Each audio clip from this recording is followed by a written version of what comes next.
life, van life. I could never tell you what living in a van's like.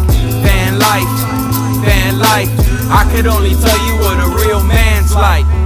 All my life my pops had a working van, the type to carry tools not used for traveling land. He stayed within the county, a self-employed man. As I recall, laying drywall, calluses in his hands, juggling odd jobs just to make dividends. His fan made him feel like more than a struggling immigrant. Remember seeing him inside of his truck, organizing stackable bins, screws and bolts tucked. Self-made toolboxes which doubled as seats for us. Sometimes our church clothes got dirty from cement dust. Colada stains on the center console. The visor had a laminated card, St. John the Apostle. Or maybe it was St. Michael stomping out on Facito. Papers everywhere, my mom calling him cochino. He would oblige and soon after clean up the Dodge. With all his flaws, he showed us how to praise God. Van life, van life. I could never tell you what living in a van's like. Van life, van life. I could only tell you what a real man's like.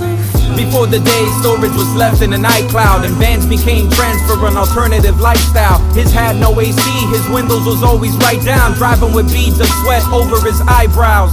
Rotating fan to help compensate for heat, a metal partition behind the front seats. Carpenter pencils everywhere, always within reach. I remember him taking us to Grandin Beach.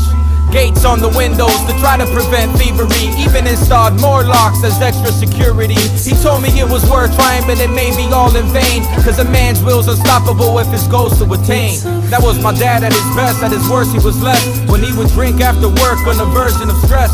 Hid bottles under his seat and sometimes the glove box. Didn't want us to see, placed himself in a tough spot. The crib was his home, the van was his office. With his knowledge and his tools, he could never be jobless.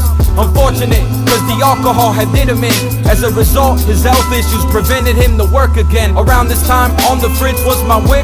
So as a means to an end, I drove the van for a bit. 2 years approximate, roof leaks, head knocking gaskets. But I still feel lucky for the short time I had it. Van life, van life. I could never tell you what living in a van's like. Van life, van life. I could only tell you what a real man's like.